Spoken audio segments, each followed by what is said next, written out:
안녕하세요, 여러분.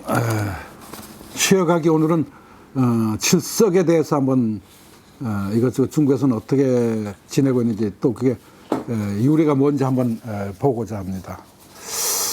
지난 8월 4일이 음력으로는 7월 7일 칠석이었는데요. 이거 제가 개인적인 얘기 미안합니다만 이 코로나가 걸렸어요. 8월 4일 날 확진 판정을 받고 일주일 지나고 다시 또 일주일 지나고 한 2주가 좀 지나가는데 여러분들 절대로 코로나 걸리지 마십시오. 뭐 걸리지 않겠다고 해서 안 걸리는 건 아니겠지만 아주 고약합니다. 한 일주일 자가격리 끝나고 그 다음에 이제 괜찮으려니 난 전혀 몰랐어요. 괜찮으려 했더니 웬 걸요. 밥맛이 없고 밥알을 갖다 씹는데 말이죠. 모래알 씹는 것 같아요. 그래서 이 사람이 살 수가 있나. 그래서 어떤 방법으로 뭐 단 것도 한번 먹어보고 뭐도 먹고 다 입에 목구멍 넘어가기 전에 그냥 다 힘이 들고 전혀 어릴 때 먹었던 정말 막 자극적이고 막 이런 음식 있잖아요. 그죠? 그 배고플 때 머릿속에 떠올리면 어때요? 정말로 먹고 싶죠. 그죠? 그런 걸 떠올려도 전혀 그거 먹고 싶다는 생각이 안 들어요. 세상에 이런 못된 바이러스가 있나. 근데 이 바이러스를 중국에 옛날에 고라 그랬습니다. 고하다, 알죠? 벌레 충자 3개 밑에 그런 명자 쓴 거. 그래서 자고는 걸리지 마세요. 힘듭니다. 저는 이제, 오늘 아침부터 조금 이제, 입맛이 나서 밥을 한 3숟갈 먹었습니다. 먹고 났더니, 이게 몸무게도 많이 빠지고, 이거 참, 내 일생일대에 이런 병은 내 처음 알아봅니다. 좋습니다. 7월 칠석. 자, 7월 칠석은 뭐 명절로 센다기보다는 그에 얽힌 견우직녀의 애틋한 사랑에 대해서 더 관심이 많은 그런 거죠. 그래서 모든 우리나라 이제 문학이라든지 뭐 중국 문학이라든지 또 사람이 살아가면서 이 견우직녀의 그 사랑에 대해서는 뭐 많은데 녹아들어 있습니다. 농가원령가에도 보면은 제가 농가원령가를 잘 인용하는 것은 뭔가 하면 우리나라 1년 12달 농사 짓는 일에 대해서 정하규라는 사람이 이제 읊은 건데 거기 24절기가 어느 달에 들었는지 그대로 나오고요. 두 번째는 그 달마다의 풍속이나 세시 뭐 이런 것들이 꼭 간단하게 언급되어 있습니다. 그래서 제가 이제 드는 건데 보면은 칠석의 견우직녀 이별루가 비가 돼요. 섞인 비 지나가고 오동잎 떨어지네 라고 해서 벌써 오동잎이 떨어져요. 그렇죠. 8월 15일이 뭐 한여름이긴 하지만 벌써 금년은 중복이고 그 다음에 아주 말복이고 그 다음에 처서 지났고 입수 지났고 뭐 이제 그 가을이 좀 절기로는 좋습니다. 자, 우리 속담에는 까마귀 고기를 먹었나 혹은 까마귀도 7월 칠석은 안 잊어버린다 라 하여 까마귀 까치가 견우직녀가 만나도록 하늘로 올라가 머리를 맞대고 오작교를 만들어 주는데 그렇게 잘 있는 까마귀 까치도 이날만은 잊지 않고 있다가 다리를 놓으러 간다라고 했습니다. 그들이 다리를 놓을 때 어떻게 나 공중에 날 빠져서 자기들이 날개짓을 하면서 머리만 주르륵 이어 닿았겠죠.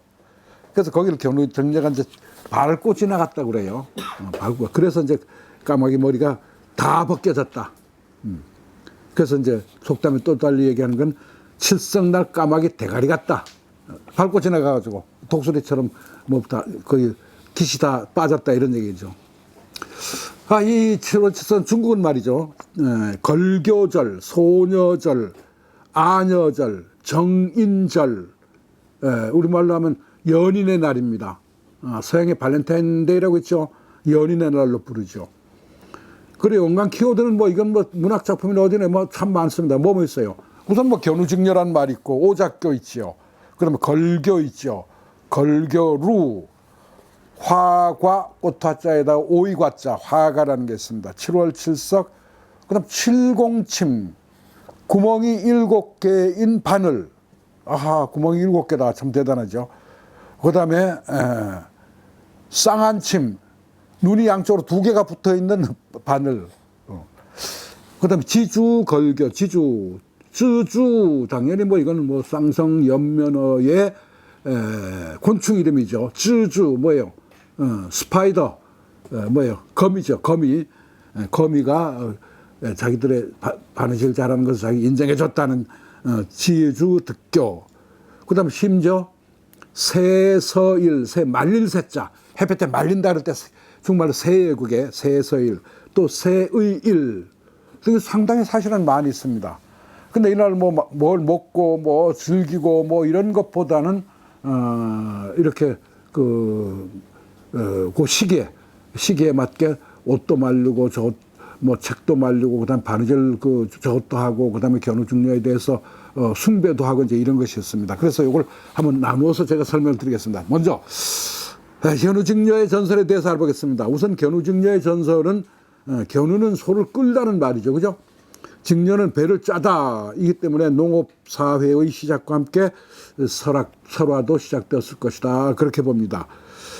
이미 대대歴이라는 책에 하나라 때 아주 까만 옛날입니다. 중국 첫 왕조인데 그것도 뭐 전설적인 첫 왕조이기 때문에 아주 오래됐습니다. 수도를 하남성 언사현 이리두라는 곳에 두었는데 제가 그걸 가봤어요. 가봤더니 여기를 뭐 유적지라고 볼 수 있겠는가. 여기가 무슨 하나라 때 서울이라는데 뭐 그럴까 할 정도로 그런 곳이었습니다. 자관 그때에 쓰던 달력이 있습니다. 그 달력을 대대歴이라는 책에 실어나는데 그걸 여기에 이미 뭐예요? 7월 초저녁에 직녀성이 정동쪽에 나타난다라는 걸로 봐서 직녀라는 별 이름이 있는 걸 봐서 아하, 그러면 견우직녀라는 그 전설이 시작된 게 아닌가 이렇게 보고 있습니다. 한편 종름이라는 사람의 형초세식이라는 책이 있는데요. 이 형초세식은 중국의 세시풍속 연구하는 이제 제1번으로 중요한 책입니다. 형초세식의 등에는 이렇게 이제 전설이 나와 있습니다. 직녀는 천재의 손녀입니다. 하나님의 손녀예요. 그런데 오랫동안 직물과 비단 짜는 일에 온 정성을 쏟고 있었어요. 그래서 나이가 들어서 이제 그 천재가 이제 너도 시집갈 나이 돼 시집가거라 하고 견우에게 시집을 보냈어요. 그건 소를 열심히 끄는 총각이니까 뭐 둘 다 성실하게 사는 부부가 되겠다 해서 그런 거예요. 근데 견우는 시집 장가갈 돈이 없어가지고 비용을 천재에게 2만 전을 빌렸다고 그래요. 근데 이게 갚질 못했어요. 농사를 제대로 못 지어서. 또 직녀는 직녀대로 새 신랑을 만나가지고 그냥 사랑에 빠져가지고 배 짜는 일에 열심히 안 했습니다. 둘이 열심히 했으면 아마 그만 갚았을 텐데. 그래서 하나님이 이제 화가 났어요. 천재가 화가 나서 견우는 은하수 동쪽에 가 있고 직녀는 서쪽으로 가 있도록 떼어놓고 7월 7일 1년에 한 번만 만날 수 있도록 허락을 하였다. 이게 이제 전설이에요. 그 수신기란 책에는 어떤 사람이 1년에 걸려 뗏목을 타고 말이죠. 은하수에 찾아가 떨었어요. 은하수를 갖다 놓아서 뗏목을 타고 바다로 한없이 가서 은하수 가는 길을 또 만나가지고 그 길로 갔더니 거기에 견우와 직녀가 살고 있더라 하는 구체적인 고사가 있는데 이거는 거의 아주 뭐랄까요. 아주 굉장히 구체적입니다. 이 책이 이제 몽구, 태평광기, 태평어람, 법원주림, 24저려 등에 자세히 나왔는데 여러분들 한번 보시면 재미있는 고사입니다. 그리고 여기다 또 뭐가 있는가 하면은 동영이라는 사람이 아버지 장례를 치르지 못해서 돈을 빌렸어요. 그래서 그 돈을 갚을 길이 없었습니다. 그래서 어떤 그 이웃집에 잘 사는 집에서 네가 와서 1년 동안 농사를 지어주면은 내가 돈을 빌려주겠다 이렇게 얘기했어요. 근데 갑자기 어떤 여인이 나타나서 그 집주인에게 이렇게 했습니다. 내가 이 사람 1년 하는 것보다 내가 비단 300필을 한 달에 짜줄 테니까 그걸로 갚아주시오. 그래서 주인이 뭐 좋다 그랬죠. 그래서 한 달 만에 비단 300필을 짜서 주면서 그 동영하고는 부부가 되기로 했는데 자기가 이제 실제로 얘기를 자기는 하늘에 있는 직녀였다라고 얘기했다는 그 고사도 있습니다. 그 외에 뭐 고시구에도 뭐 구체적으로 이제 견우직녀를 읊은 시가 있고 또 백거의 장한가 아시죠? 장한가 많이 들어보셨죠? 양귀비와 당현종의 그 아름다운 사랑고사 이걸 백거이가 참 잘 읊었습니다. 이건 아마 연애 시 중에 지구상 인류상 가장 그 표현이 잘 된 아름다운 시가 아닌가 그렇게 생각합니다. 거기에 보면 7월 7일 장생 전에 야반 무인사엇이라 제천원이 비익조요 제지원작 열리지라 천장지구 유시진이나 차한 면면 무절기라. 참 아름다운 시입니다. 저는 옛날에 장가가 너무 좋아서 다 외웠었는데 말이죠. 그거 외우면 여러분들 문장 흐름이나 시의 흐름 정말 알 수가 있어요. 많이. 좋습니다. 그럼 뭐예요? 7월 7일 칠성날 장생전이라는 궁궐에서 야반 무인 사이시에 사람 아무도 없을 때 둘이만 양귀비하고 당현종만은 속삭였어요. 뭐라고 속삭였냐? 여보, 우리 이러다 우리도 언제나 죽을 거야. 죽고 나면 어떻게? 하늘에 있는 뭐가 된다면 우리 비익조가 되고 땅에 있는 뭐가 된다면 우리 열리지가 됩시다 하고 우리 그렇게 약속을 했었어.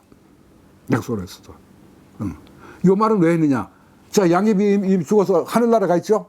근데 이제 도사를 보내서 찾아보라 그랬잖아요. 찾아보면 도사한테 한 말입니다. 우리 이렇게 아무도 모르는 약속한 게 있는데 이걸 네가 듣고 가서 당현종한테 일러주면 분명히 나를 만났다는 것이 증명될 것이다 라는 의미에서 이걸 읊어줬습니다. 그리고 끝말이 마지막 말이 뭐예요? 천장지구 유시진이나 찬면면 무절기라. 천장지구는 노자에 나오는 말이죠. 하늘은 그 시간과 공간이 영원하다고 하지만 그 영원한 것도 언젠가는 끝날 날이 있을 거야. 시간과 공간이 끝날 날이 있어요. 그렇지만 차한 이 사랑을 다 이루지 못한 이 한이야말로 영원히 이어져서 끝날 날이 없을 것이다. 어느 게 더 길어요? 장한가가 더 길다. 이제 그렇게 볼 때 7월 7석이라는 말을 넣었습니다. 그럼 두목의 유명한 시 추석에도 뭐예요? 와간 견우 증조선을 내누워서 견우 증조선을 보고 있네. 이런 것도 있습니다. 자, 두 번째로 좋습니다. 견우 증조는 이렇게 어디에 딱 어떻게 했다라기보다는 이렇게 민간의 여러 가지로 흘러나오고 있습니다. 두 번째는 오작교와 칠석우라는 겁니다. 평소 아침 일찍이면 제일 시끄럽게 울고 주는 것이 까마귀 까치인데 연경세식이라는 책에는 이날에는 까마귀 까치가 보이지 않는데 모두가 오작교를 놓겠다고 은하수로 가서 아직 돌아오지 않았기 때문이라고 했어요. 이걸 전교랍니다. 매울 전자 다리교자 오작 전교 오작 까마귀 까치가 전교 채웠다 메웠다.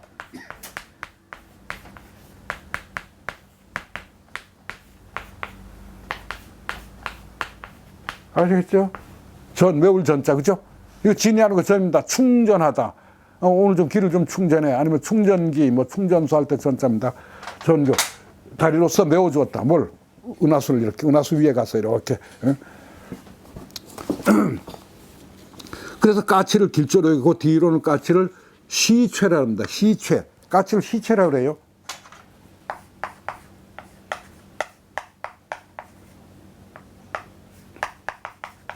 아시죠? 까치가. 중발음은 시체입니다. 어떤 사람이 이 채만,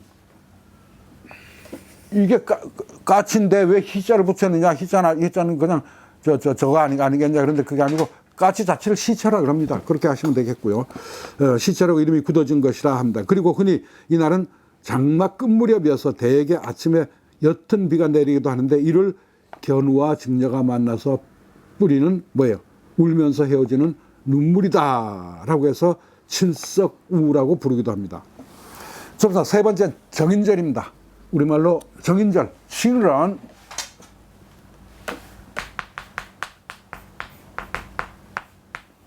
중국에는 애인을 정인이랍니다. 칭런. 연인, 애인, 다 같은 말입니다. 칭런.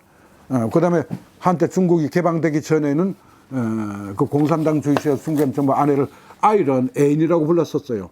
지금은 그렇게 많이 안 부르는 것 같아요. 지금은 그냥 대만식 타이타이도 있고 이렇게 부르는데. 자, 그럼 좋습니다. 이 칭런에 관한 겁니다. 칭런제. 연인의 날이죠. 애인의 날입니다. 중국에서는 이 날을 청렬, 즉 연인의 날로 부르기도 해요. 견우 증녀가 증녀의 고사가 부부이면서 혹 연인이면서 그토록 기다려 영원히 1년에 한 번씩 만나도록 되어 있으니 얼마나 안타깝고 슬픈 일이겠어요. 그래서 청춘 남녀들은 연인끼리 이날 반드시 만나 정을 나누며 영원히 함께 할 것을 다짐하며 선물을 주고받기도 합니다. 여기 이제 칭런절입니다. 우리는 발렌타인데이라서 발렌타인 그 날을 치는데 글쎄, 우리 나름대로의 어떤 뭐 전설이나 여기에 맞춰서 뭐, 연인의 날 뭐 없을지 모르겠어요. 우리 민속 중에서. 한번 찾아보면 어떨까 싶습니다. 그 다음에 이제 걸교절과 지교 득교인데, 걸교절.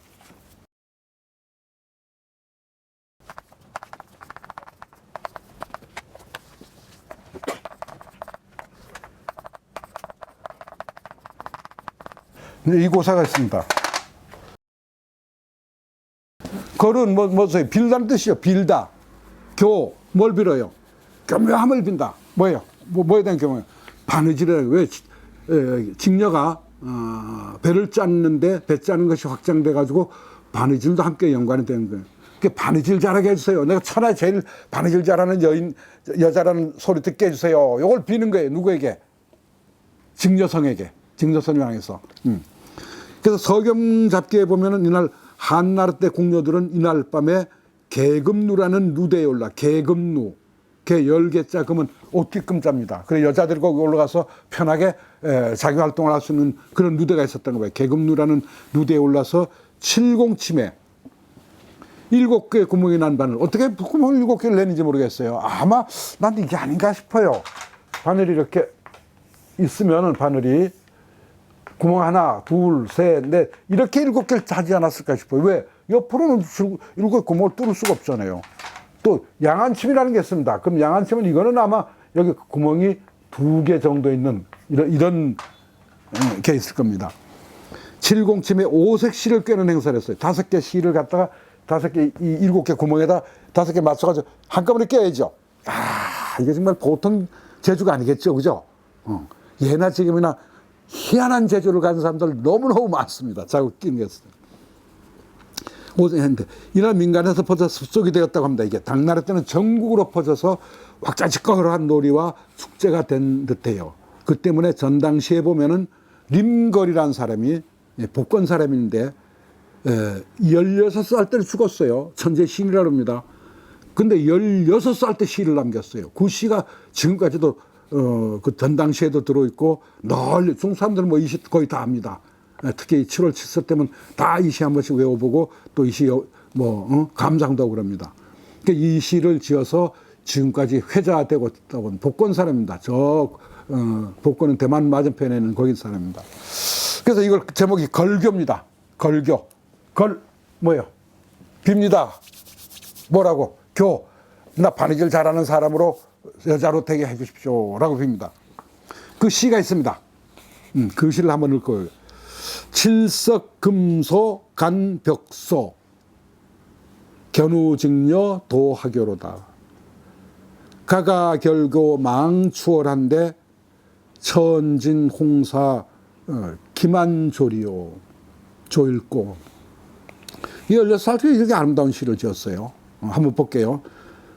7월 칠성날 오늘 밤 간벽사 저 푸른 하늘을 보면서 파란 하늘을 보면서 밤인데 보았더니 견우직녀가 도하교라. 견우직녀가 지금 어떻게 해요? 나서 다리를 지금 건너고 있어요.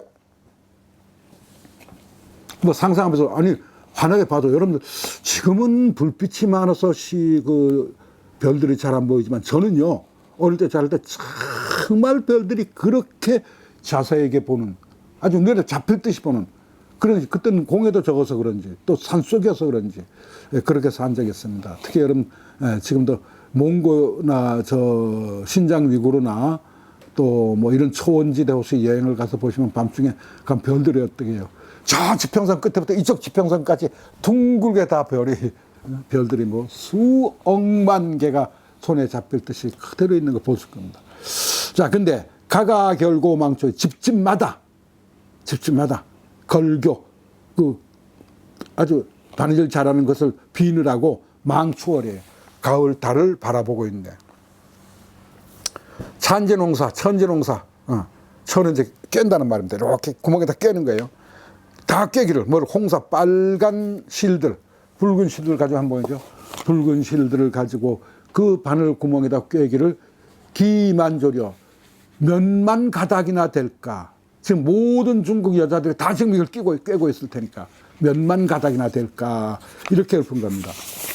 그런가 하면 송나라 때의 대표적인 세시 풍속을 적은 글이 뭔가 동경몽화록이라는 책이 있습니다. 동경몽화록. 동경은 저기를 가리킵니다.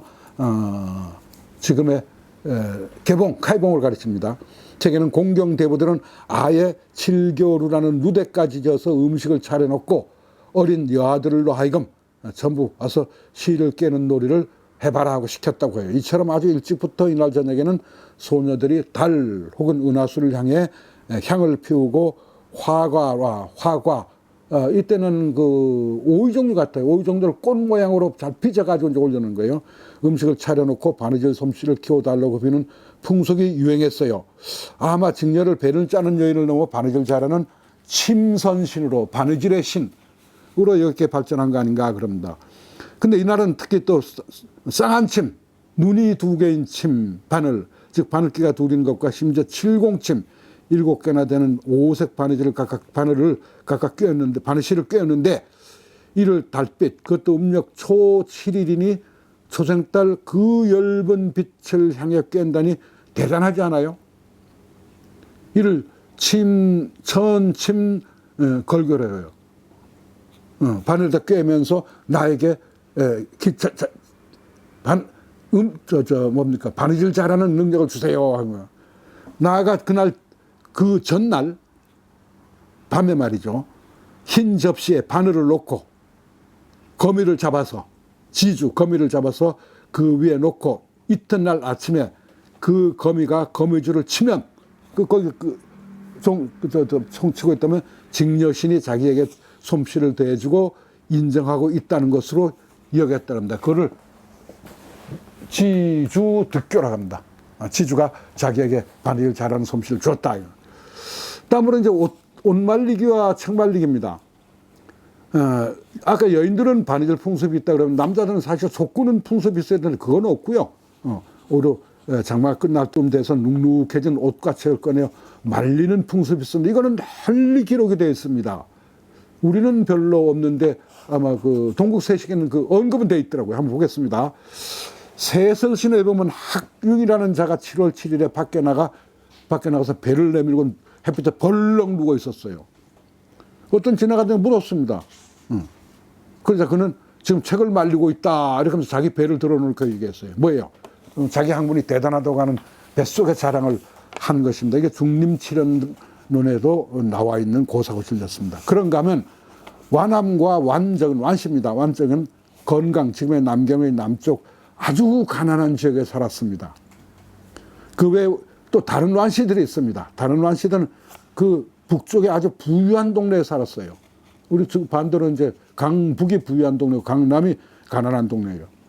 근데 7월 7일 옷 말리는 풍습에 따라 북쪽 완시들은 모두가 다 잘 사는 동네니까 옷을 말렸게 됐죠. 뭐를? 비단 옷을 입는 대로 막 치렁치렁 날렸어요. 그 남쪽의 가난한 완함은 거친 배로 만든 독비곤, 또는 송아지 독자 비는 코비자 고는 펜티곤자입니다. 사실은 독비곤이라는 건. 그럼 나중에 줄을 달아줄 테니 나중에 보세요. 송아지 고만한 걸 겨우 아래만 가려 쓰는 그런 작은 팬티를 뭡니까 여기 독비곤이라고 그래요. 독비곤은 뭐 중국 문학에 많이 나옵니다. 예를 들면 사마상이가 독비곤만 입고 자기 안에 탕문군에 막 설거지를 하고 이런 얘기도 나오고, 얘도 독비곤이라는 걸 이걸 송아지 콧구멍 같은 내의나 팬티를 독비곤이라고 한다 그럽니다. 이걸 장대에 끼워가지고 갖다 널어놨어요. 그 사람들이 야 그건 북쪽에 저 비단 해놨는데 저 팬티를 졌다 갖다 걸어놨네. 그러니까 뭐랬습니다. 아니 풍속은 난 안 지킬 수는 없어. 그래서 하는 거야. 라고 얘기한 겁니다. 자, 이제 우리나라입니다. 우리나라는 뭐 동국세시기에 인가에서 일반 가정에서 옷을 햇빛에 말린다. 대체로 고대 풍습이다. 해서 인가, 새, 의상, 그 다음에 고인 소개하라 라고만 하고 다른 세식에는 칠석을 다룬 기록이 없습니다. 농가원령가에는 뭐 칠석이라는 걸 다뤄놨고요.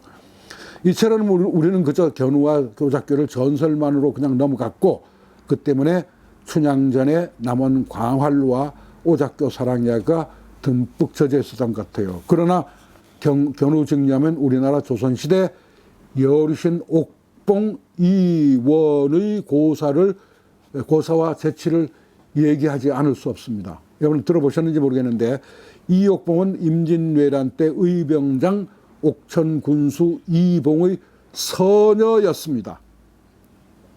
정녀가 아니에요.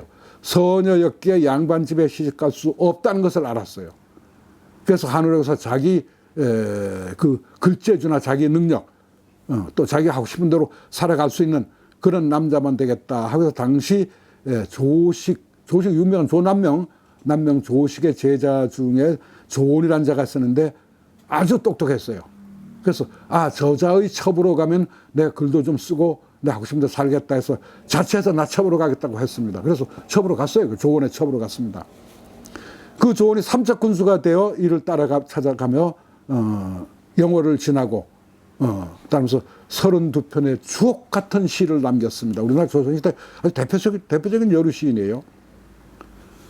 그런데 그가 가지고 가던 그 영월로 가고 영월 지나 삼척을 가고 있는데 어떤 촌 아주머니가 자기 남편이 소를 훔치지 않았는데 소를 훔쳤다고 잘못 걸려 들어가 지금 관과에 갇혀 있다는 겁니다. 그래서 이 사람을 보고 이옥봉을 보고 좀 어떻게 살려줄 수 없어. 그래서 지금 설명을 내가 봅시다. 쭉 들어봤어요. 들어봤더니 안 훔친 것 같아요. 분명해요. 그래서 맨 끝에다가 이렇게 써줬습니다. 그 여자를 대신해서 첩신비직녀인데 제 자신이 직녀가 아닌데 이제 그 훔쳤다고 잡혀간 그 여자 부인 입장이에요. 랑기시 견우리요. 내 남편이 어찌 견우리요? 뭡니까? 견우 직녀를 빗대서 견우라는 풀이를 잘 활용한 거죠. 내가 직녀가 아닌데 우리 남편이 어떻게 견우겠어? 그럼 견우란 말이에요. 속 끌고 간 사람이겠어? 아닙니다. 이 말이죠. 그래서 태수가 이걸 보고 이것저것 다 풀어봤더니 결국 아니더라 해서 풀어줬는데 풀어주고 나서 이 뒤에 맨 끝에 말이 정말 훌륭하다 하고 이제 널리 퍼졌어요. 그래서 자기 남편한테 아주 그 호통을 당한 감히 첨이 관가일에 들어섰다 해서 나중에 저걸 했는데 결국 나중에 뭐 죽고 말았는데 자기 몸속에다 이 32편을 꽁꽁 묶어서 서해안 바다에 빠져 죽은 것 같아요. 그래서 중국에서 이 시가 먼저 발견돼 중국에서 이게 책으로 발간될 정도였습니다. 여기 관심 있는 분들은 한번 보세요. 여루시인 옥봉 이원.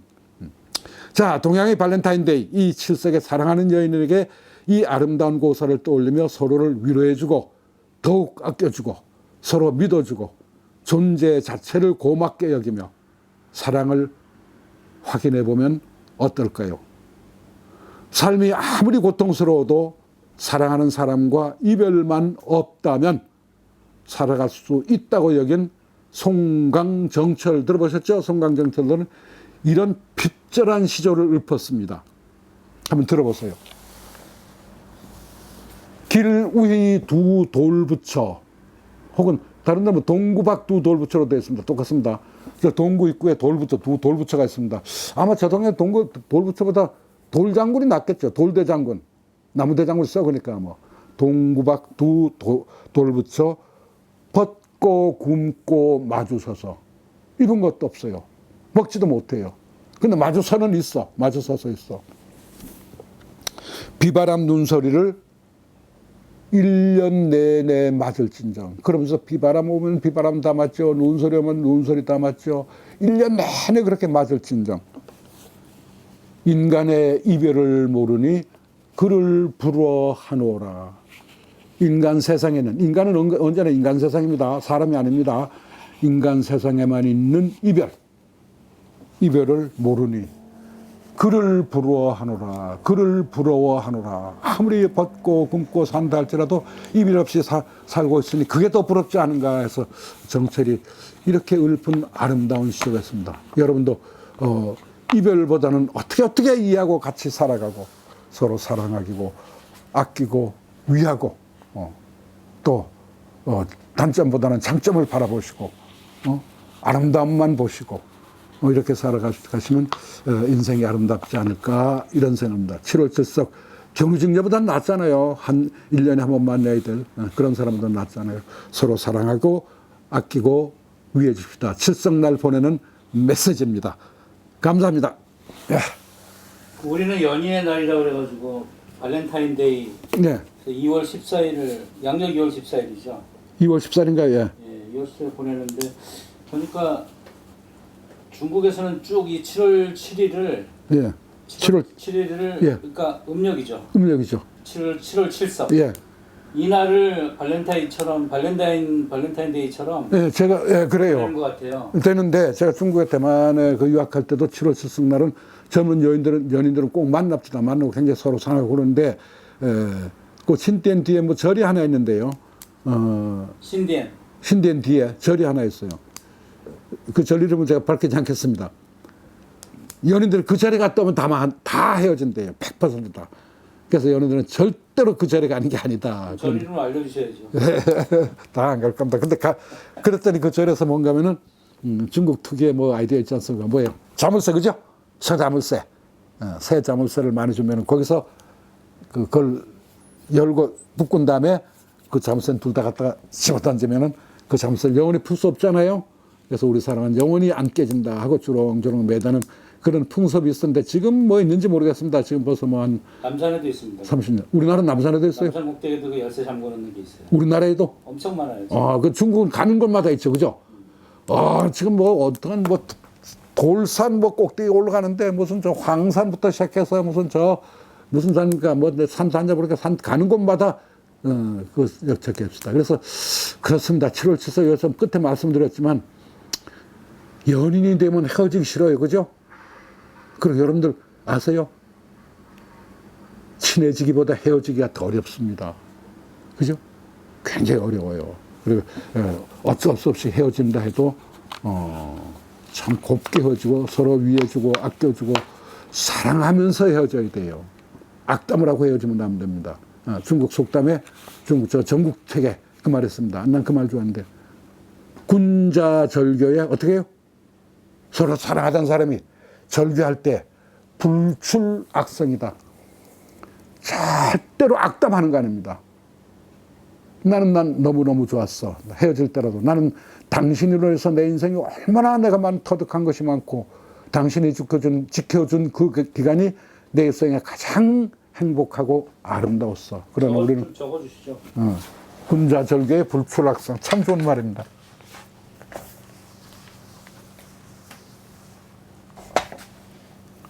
여러분 군자라 그랬지만 연인 사이도 마찬가지 아니겠습니까?